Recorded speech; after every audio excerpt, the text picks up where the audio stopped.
All right, guys, we are back at it with another one here, and I do have to react to this, guys. So Jubilee did a 20 pro-Palestinian protesters versus one. Looks like he's some type of paid Mossad agent, guys. Now that I, rewatched the interview, a lot of these guys, they scout a lot of these dudes who are, they might have grown up around certain individuals or Israelis, so they have a different type of mentality, and so they scout a lot of these guys and they put them on payroll and they send them out, right? Him and there's another dude who's running around Mossad or whatever his name is. So a lot of these guys run around.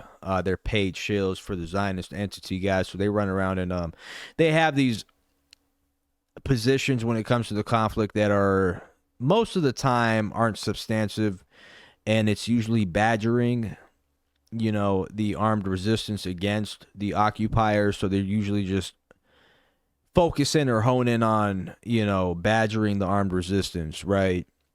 And not really coming up with solutions. So you can't really have rational conversations. So we're going to just forward over to this particular interaction here because he makes a very hilarious and shameful claim. But let's First get off, into my it. condolences to all your family members who have you lost. I'm also from Gaza. I'm from the Asfour family. We're from Yafa as well. And I used to live in Gaza as well. I left in 2001 during the second Intifada, which I believe you were there, and nearly lost your life. By the way, so he claims that 33 of his family members lost their lives in Gaza, and that he's originally from Gaza. And again, none of this stuff we can verify because you rarely meet individuals from Gaza in some Western country. By the way, it's a rarity. Most of the people that are Palestinian that come to America and these places are usually from the West Bank or from Jordan, or they were grew up in Jordan. And I think this guy that he's talking to grew up in Jordan, so he was kicked out of Palestine, obviously, by the occupiers, or they grew up in Lebanon or Syria or one of these other countries. But you rarely find someone who's directly from Gaza, oh yeah, I'm Gazan, you know what I mean? So that's again, these are things that usually people in the community know. So there's just stuff you need to question, because he's coming from the point. A lot of these guys too that are on payroll, they come with this dramatic. And again, if he lost his family members, condolences to him. I'm not over here, but what I'm saying is you got to question a lot of this stuff because they'll come out from this this point of view, oh, okay, I'm actually from there and I lost X amount of family members and. I went through this whole experience, but I still support Israel. I love the Zionist entity. Yeah, I love my occupier. So you got to watch out for shit like that. Israeli airstrike. Your two friends were killed in front of you, I believe, and this left you partially deaf. Am I correct? Hamas wasn't in charge yet at that time, were they? They were rising, but no, they were not in charge. But they were very much so rising. But so during this Intifada, which, by the way, I think Fatah and Palestinian Preventive Security kind of initiated this or added to it. But during this time, the PLO, the PA, Fatah was in charge of Gaza, and Israel is the one who killed your family. Israel is the one who killed your friends, right? Israel is the one who left you with PTSD, and I commend you for being public about that and sharing that information. But when I was there living in Gaza, I remember Mohammed al-Durra when he was killed. I was 3 years old. I vividly remember that. This is one of my earliest memories. All I can think of was, why was this little boy killed in his father's lap, right? So, and again, who killed him? Israel. Israel is the reason why the Palestinians are suffering and have been suffering for over 77 years. So I wanted to talk about armed resistance because that was a claim. Armed resistance is a right under international law. We need to look at the reason why there's armed resistance in the first place, right? So context matters. So Israel, being the occupier, having a military occupation of Gaza, the West Bank, Israel increasing its settlements, Israel being an apartheid state, Israel making our lives hell, not looking at us as humans. This is the root cause of the issue, and armed resistance is a byproduct of all this garbage. Hamas formed in 1987 during the first Intifada, right? So they formed as an armed resistance group in 1987. There would be no need for resistance if there wasn't a military occupation. So You have anything to add? No, and first of all, delighted to like finally speak to a fellow Gazan like that. Even when we disagree, that to me is far more important than, with all due respect to some other allies that suck up the oxygen out of the room, that feel the need to speak over Palestinians, that act in a very disrespectful manner. I really I appreciate you being here. And so, do you know that in the 80s, when Hamas was born out of... Okay, and this is a comment I want to get to because, you know, this fat ass who we can't even verify. I'm going to be honest with you guys. Just if you guys know, you can't really verify where this dude is originally from or how he got here, by the way. And, you know, from judging from how he's talking, like, obviously he doesn't have an accent, or so he's been here for a while, and he's very sophisticated in how he talks. So he came at a young age, definitely, right? Because if you came at, like, around 13, 15 years old, you're still going to have some form of an accent, you know, if you really grew up there. But again, we're going to just leave that aside and assume that he's telling the truth. So this asshole with his stinking ass fucking disgusting mouth comes out and says, you know, that he doesn't want people that are non-Palestinian to talk about the issue or raise awareness of this, you fat ass. You know, that's honestly, the people who are coming out and talking about this issue who are non-Palestinian, I'm going to be honest with you guys, those guys are the pride and honor of every Palestinian. Like, and I'm talking as, like, you know, someone kind of from that community, but like, that's the pride and honor of, like, everybody, man. Like, the fact that they're coming out and actually learning about this shit and fighting for these people's rights, and they understand, and these, and the PR war and how it's been fought through different various media, you know, forms of media, and how people are starting to realize that, like, what's going on, there's a genocide, it's an apartheid state, and an ethnogenesis, an ethno state that is essentially, like, very vicious, and it's like a rabid dog that no one's able to control, and they're like a rogue country that, you know, and even the UN is, like, not even able to tame them. So, dude, the reason these protests, these school protests, and people coming out and talking about this issue is the reason this shit's even, that anyone's even talking about it. Back in the day, they used to conduct genocides in these war attacks, like in Iraq, for example. 1 million people died in Iraq. In Sudan, millions of people died in Sudan. Nobody talks about the shit because it's not being televised. You can't see the vicious and atrocious war crimes that are being committed in all these countries due to Western imperialism, and for the West to maintain American hegemony over that region, guys. You don't get to see this, but now, since we're able to actually view it and see what's going on, people have an emotional, you know, tie to what's going on there. So for this fat ass to come out here, and I'm just gonna disrespect him. I don't even give a fuck anymore because I know he's a clown. For him to come out and say some shit like that is absolutely disrespectful, and he doesn't represent a toenail of someone's opinion about this issue, guy. He doesn't represent a toenail.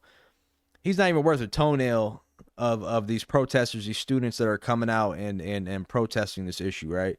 So please disregard this asshole. Like, Mujamma al-Islami, the Islamic complex. Their budget, what came out of the military governor, that the Israeli military system that ran the military occupation, their budget was literally allocated to them by the military governor. Their first victims for this resistance group in the 1980s were women in Shara the Omar al-Mukhtar street, to wear the hijab to cover themselves up, and suspected traitors and collaborators with the Israeli army and the Israeli police in the 1980s, before they laid a finger on an Israeli soldier or an Israeli settler in Gaza. Ooh, wow. Palestinians were he totally proved some shit. Oh, wow. He's saying that, yeah, Hamas was targeting, like, individuals within, like, certain other Palestinian organizations that were traitors to the Palestinian cause and were taking money from Israel on the low, like the Authority, you know, which takes millions a year to pretty much spew out Israeli propaganda. And so, look, I don't agree with what Hamas is saying. By the way, I don't agree with them at all, or have, you know, again, what they did is absolutely horrific, what happened on October 7th. But the thing is with these guys is they try to highlight that and take away from the actual issue, right? They highlight that aspect of it, that there's these extremists they're terrorists and they did all this horrible shit, and they take away from the actual issue, which is, yo, when are we going to have a two-state solution? When are we going to be able to live side by side with our Jewish brothers and sisters? You know, when is that going to happen, right? And they take away from that issue and focus in on that particular aspect of the armed resistance extremist, you know, which, by the way, inspired a lot of people worldwide to stand up for, you know, oppression and things of that nature, like, which is a bit, you know, it's bad. I'm saying it's bad. I'm not agreeing with it. So for people to, you know, think like I agree with it, no, I'm not. I'm saying it's bad. All types of violence is bad, right? Anyways, so these people take away from the actual issue and want to highlight the negatives of how it's being carried out, not also talking about, dude, before that, like a week before that, you had IDF soldiers coming into the Al-Aqsa Mosque, desecrating it, and this is against international law, by the way. It was agreed upon. Coming in, having sermons saying like, oh, we're going to turn this into the Temple of David, of Solomon, and we're going to tear this thing down once we finish with the Palestinians and these people are openly saying this shit. And then the government says, oh, we have nothing to do with them. They're extremists. You see what I'm saying? So, like, this didn't start October 7th.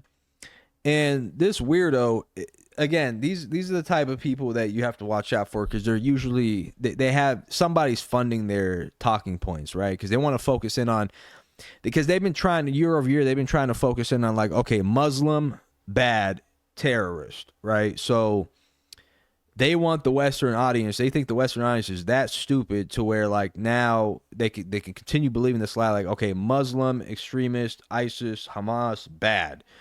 That's literally how they want people's brains to work. But luckily, people are waking up. The first victim of Hamas, which is so classic of the Muslim Brotherhood offshoots, so classic of the ISIS. By the way, guys, his Arabic is very chopped. And Al-Qaeda. So again, another red flag. I'm just saying, like, another red flag that a lot of people might not realize. Thinking of Sayyid Qutb and all of those people. But let's put that aside. 2005. If you want to support armed resistance, I'm playing a hypothetical here. Mm-hmm. Was there not an opportunity to say, okay, the Israeli military and the settlers are directly out. We can talk, they repositioned the troops around Gaza. We can talk about all that. This was a unique opportunity to say, okay, armed resistance in Gaza is done. We are now in the nation building phase. We are now in the phase to turn Gaza into the pride and joy of the Palestinian people, to turn Gaza into a role model for what an occupation-free West Bank would look like. What did we get instead? Instead, we enabled the far-right elements in Israel to say, oh my God, no, and I'm not saying I agree with this, but say, oh my God, we can't end the occupation in the West Bank because they'll turn it just like in Gaza. So that's that. And then finally, I will say that when you are the weaker party, the onus is on you to protect your people. A resistance that fails, a resistance that is there to not protect its people. Gaza is the first place in history where the resistance... If I can add one more thing. Sorry, real quick. Please. So this 2005, when Israel withdrew from Gaza, they didn't end the occupation of Gaza. They switched the style of occupation. So Israel still controls the borders, the airspace, the land, what's coming in, what's going out. It made Gaza a living hell. In 2012, the UN said Gaza will be unlivable by 2020. You know, it's 2025 now, and clearly, like, they destroyed all aspects of life, all aspects of infrastructure, hospitals, schools. I've lost over hundreds of family members. As young as 3 months old, Hanan Asfour, she was 3 months old and she was killed. She was not part of Hamas, clearly. And we lost people like in their 80s, you know? So I've lost my grandfather. He also died as a result of the siege on Gaza. And by the way, right now, there's over a 2-month blockade of no food, no humanitarian aid, no water coming into Gaza by Israel, and the world is just watching this. This is insane. The ICC has issued arrest warrants for Netanyahu and Gallant because of war crimes against the people of Gaza. Do you believe that Hamas bears any responsibility in our people's suffering? Oh my God, bro! Like, cut it with your fucking bullshit. Of see what I'm talking Israeli about, bro? Occupation. By the way, before October 7th, from 2007 till October 7th, 2023, over 6,700 Palestinians were killed by Israel because of the 4 major assaults that Israel launched on Gaza. And by the way, not to mention the siege on Gaza as well. So I wasn't able to see my grandfather. Last time I saw him, I was 4 years old, and he died in 2024. I wasn't able to see him because of the siege. He couldn't leave, and I couldn't go visit Gaza. So this is impacting all aspects of life. You expect people to like worship their occupiers? No one's going to go kiss their ass if they've been killing us, displacing us, and starving us, and killing our children, making our children orphans, without limbs. Like you got to be realistic here. No one said anything about loving what Israel is doing. All I'm saying is that I think a variety of different actions and strategic choices by Hamas and others in Gaza could have led to radically different choices. But how do we make peace with people who don't even see us as humans? Why do we even talk to people who they don't care about me, they don't care about you. They look at us as goyim and all this bullshit. They look at us as like Gentiles. I would respectfully disagree in that I have made contacts. You cannot paint the entirety of the Israelis. You caught that, right? You guys caught that, right? I have made contacts with whom? Society and community with a singular brush. Just like we can't paint all Palestinian. They unfortunately have not talked to anyone from Gaza. And I have made a point of connecting with hostage families, with survivors of October 7th. Why talk with a boot on your neck? You know what I'm saying? Like, it's not a... Yeah, all right, man. So, anyways, this guy's a propagandist in the paid shill, and he's trying to propagate like, oh yeah, Hamas is bad, and we can't trust them, and this and that. Okay, everybody agrees with you, but can you talk about how the entirety of the Israeli society, majority of the Israeli society, has called for genocide in Gaza for several years, man? Like, they've been using genocidal rhetoric, that the right-wing Israeli Zionists, the Likud party, has been sabotaging any type of two-state solution or any type of solution with Palestine included in anywhere with it, right? So can you talk about that, sir, how they assassinated their own prime ministers like Yitzhak Rabin and these people to avoid any recognition of Palestine, how they're undermining the UN, the United Nations, which was created after World War II to combat shit like this? Can you talk about that, sir? No, he doesn't want to talk about that. He says, oh, well, we should find a different approach to how... Dude, they have Greater Israel painted, drawn on their fucking uniforms, you fat ass. Again, I hate, like, using that type of rhetoric, guys. I don't like, constantly, like, badgering the guy, but it's so... It gets you enraged that there's people like this who sell out, or... And again, guys, we don't know his background. I'm going to be honest with you, because a lot of these people, you just don't know their background, right? So he could say he's from the, Gaza and all this place. We don't know exactly where, because they're so complicated when it comes to some of these individuals from that region, guys. Me being one of them, like, I know that he could have been from Jordan. He could be from, the West Bank. He could just be a descendant of Gaza, that got moved to Jordan instead of like being moved to the West Bank or Lebanon or any of these places. So again, but yeah, great video, man. We got to expose people like this. Let me know what you guys think in the comment section down below, man. Like, comment, and subscribe. Peace.